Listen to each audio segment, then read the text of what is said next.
to you, Miss Elsie Maron, dahil ikaw ang first commenter na aking last video. Maraming salamat. Happy New Year!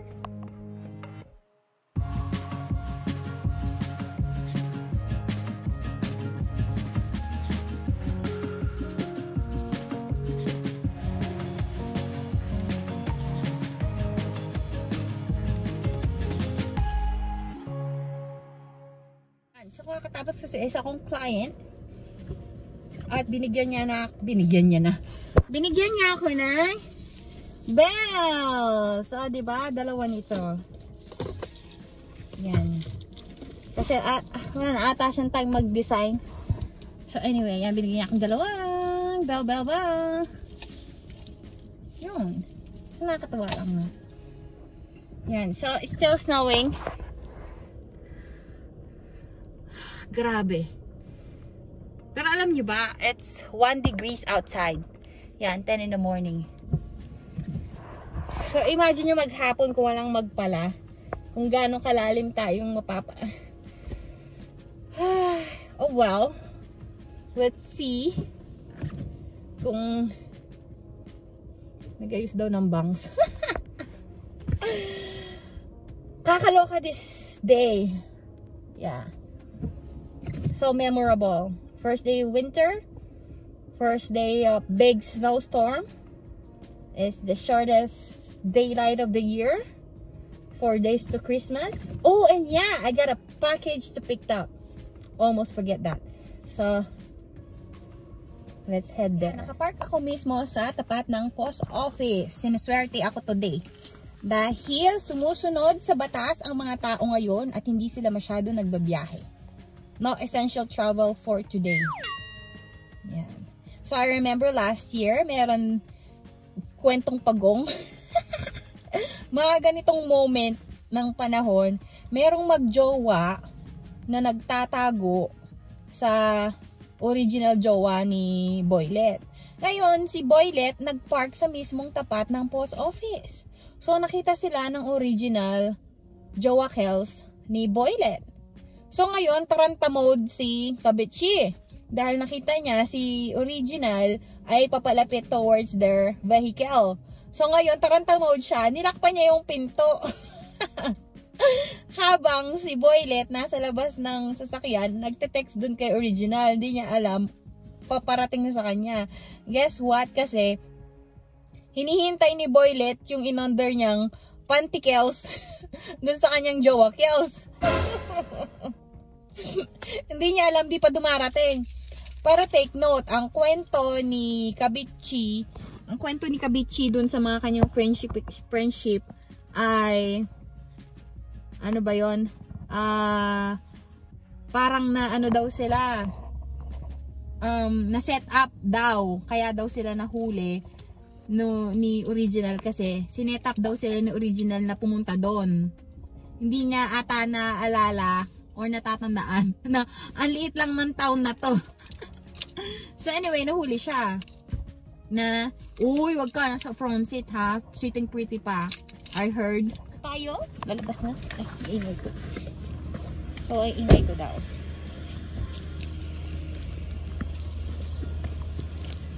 So, bagong gawa itong, ano na to, hagdan. Bagong gawa.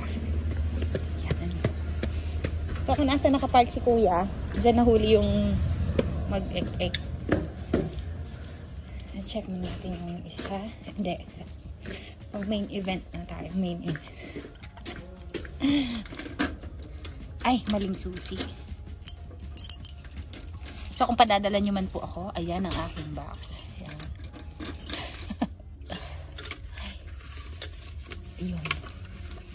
Ay, siya. Ay. Meron akong card galing sa aking lawyer. Merong flyer. At ito na ang main event. Tadaan! Galing kay Santa C. Ano kayang gift ni Santa C? Malalaman natin.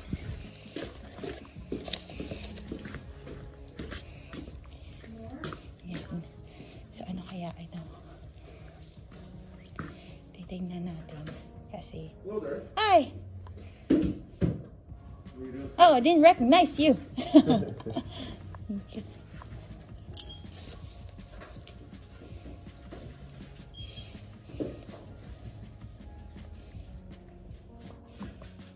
feels different.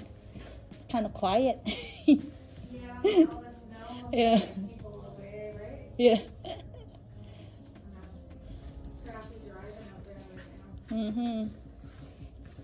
You all ready for Christmas? Nah, not really. Okay. Yeah, have a good Christmas. Thank you. Can't wait for next year. Yeah. Guys. Thank you. Ito na. Okay. Thank you.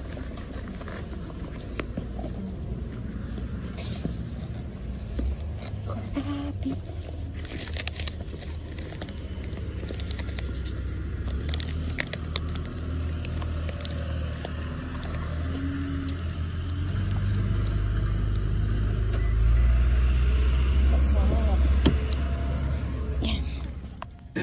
So, unahin na natin ang card galing sa aking lawyer. Ang social lang kanilang ano. Excuse me. Excuse me. Ano po?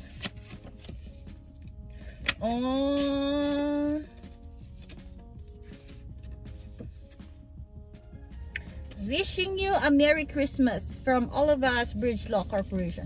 So, how sweet naman. So, I think lahat ng kanilang clients ay merong card. Diba?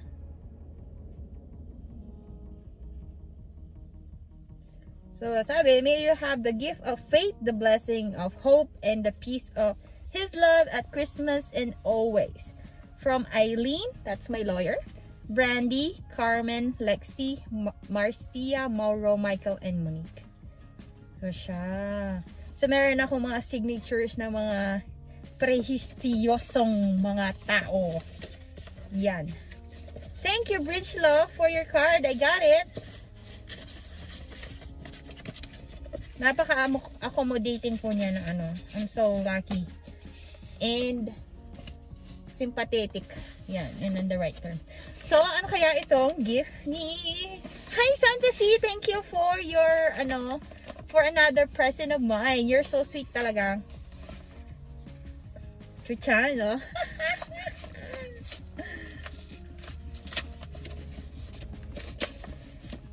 So, sabi nga, if God has taken something that, ano, out of your life, for sure, He'll replace it with someone better, best. Yes. True. Yan. Saan kaya ito? Unwrapping or ano ba na? Unboxing? Charot. Whoa!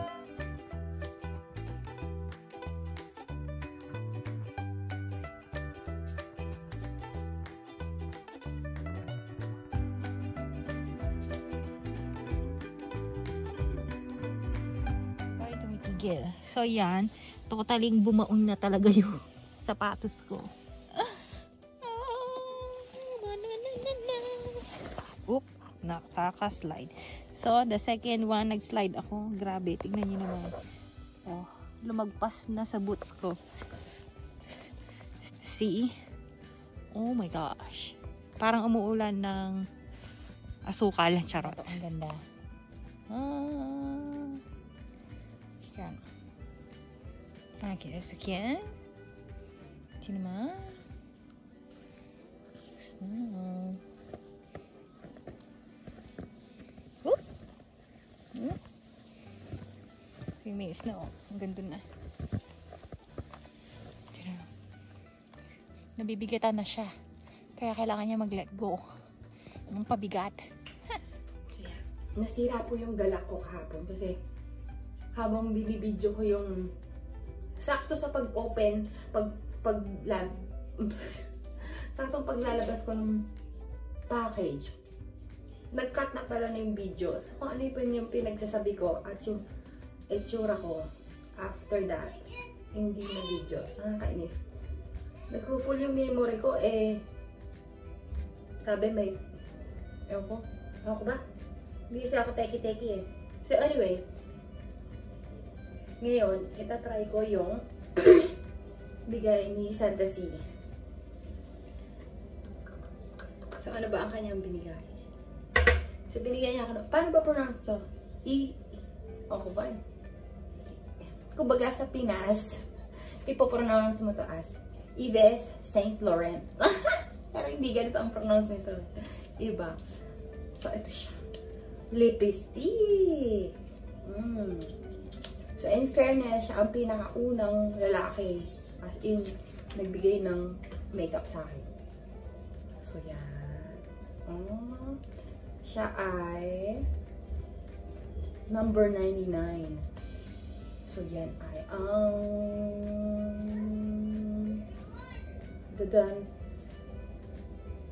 ano kaya? Something fuchsia.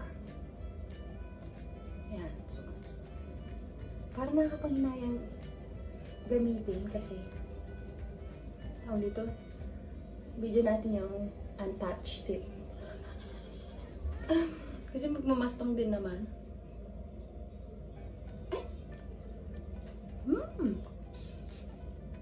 Amoy mayaman.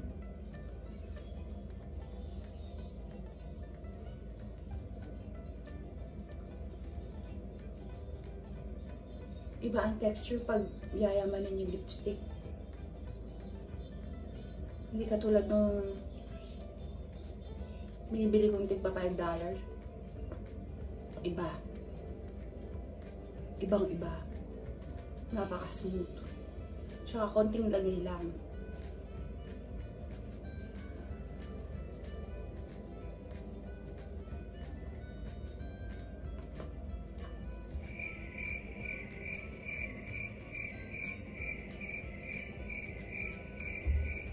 Pinipid. Yan. So, sure. Tapos, eyeshadow. Tadaan! Siya na eyeshadow. So, ako po ay may sipon-sipon pa din. Ay, hindi pala. Maubo-ubo.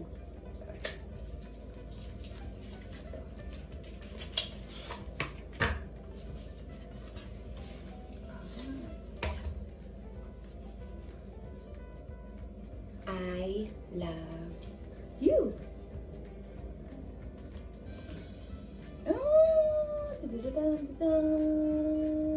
Ay, makita yung ano namin.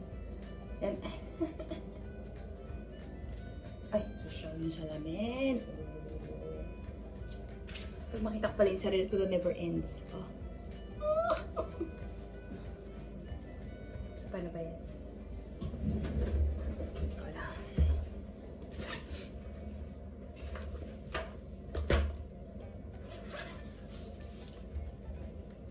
Tayo ay mug. Hindi ako marunong mag-shade ng ganito-ganito eh. Iklabuhin na lang natin. So, let's try the glittery. Tinipid-tipid.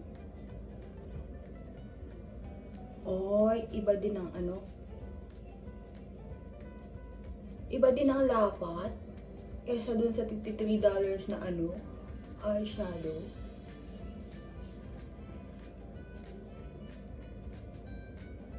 At saka konting lagay lang, ano na.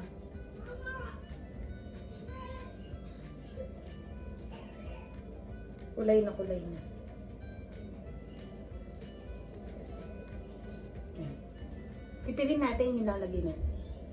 Lalagyan ako ng konting black. Parang hindi na lang ako mag-ano, eyeliner.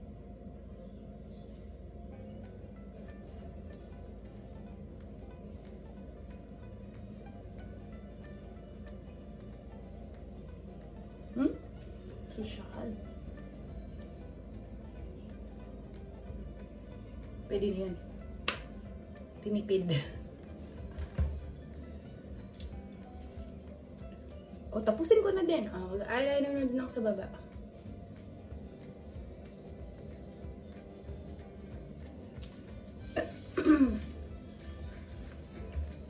Tapusin na din natin. Mag-blush on na din tayo.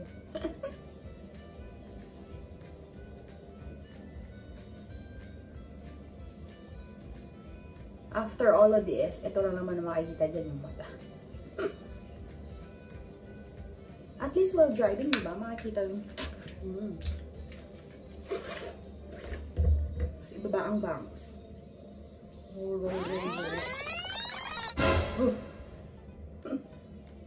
Ayaw makisama.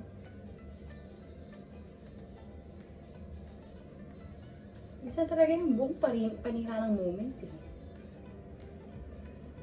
Yan.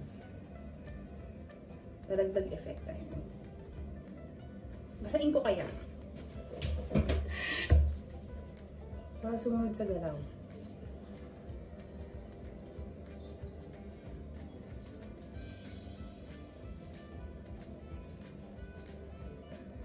Yan. Pwede na. Susunod na. So, siya muna. Ako ay magbabanat butong muna. Para sa magandang buhay. Paalam. So, ito po ang aftermath ng 24 hours na non-stop na snow. Tapos, I think there's more to come. Tingnan nyo naman yung ulap. Tingnan nyo yung snow ng bubong nag-curve. Ayan. So, parang wala akong ginawa kahapon, diba? Parang hindi ako nag-shovel. So, ayan. So, makita niyo po yung bubong. Bagay na kakapal. So, nakaka-amaze yung ulap. Parang ano lang talaga. So, ito yung sa kapitbahay namin. So, yun lang. Tapos, ako daw ang yabang. Naka-rubber shoes lang. So, yun po, dadaan po ako, iikot ako ng highway kasi sobrang taas ng snow, hindi ko pwedeng i-cross. Hindi ako pwedeng mag-U-turn. So, ayan. So, yan pong mga malalaking truck na yan na dapat magdi-deliver sila kahapon. Dahil nagsara yung highway, dyan sila nagstay sa gilid ng daan. So, nag-overnight ang mga trucks dyan hanggang mag-open ang highway para ready to go na sila. So, kayo po ay may package pupunta dyan sa inyo. Malamang andito sa loob ng mga container na to. Yung mga package na binili nyo. Anyway, so sila ay mga nagstay naman, yung mga drivers. Probably sa mga nag-check-in sila sa hotel dyan. And, ito papasok na tayo sa town. So, pag diniretso nyo po yan, yung papunta dun sa Penticton. Sa Grand Forks, Pasoyos, Kelowna, Kamloops, Merritt. Ay, hindi pala. Dito pala yung minute. Sorry. Ano ba pinagsasabi ko?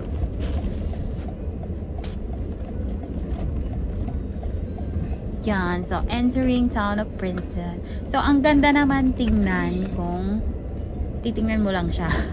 Pero kung magdadrive ka dyan, toxic, stressful. Yan. So, ganyan po nangyari sa akin kaya umikot ako kasi ang taas nung nasa gitna, hindi ako maka-U-turn.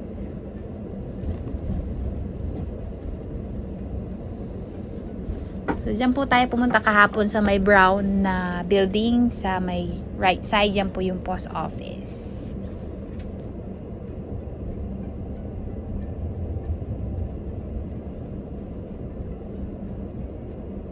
So, yan po mga kasalubong natin. I mean, ko. Yan po yung magtatanggal ng snow. Yan. Ay! Napatingin si kuya. Yan. Tapos ito po, approaching na tayo sa Shoppers Drug Mart. Diyan ako papasok today. Din, pagliko ko po, may hagdan dyan. Makikita nyo. Yan. So, pataas po dyan is kung saan yung bahay namin. Kung saan kami dati last year. And dito tayo sa likod magpa-park. At parang may ka-park pa tayong katabing Impacto. Pero anyway, dead man na lang, besh. Okay, bye-bye muna. Thanks for watching. Don't forget to subscribe.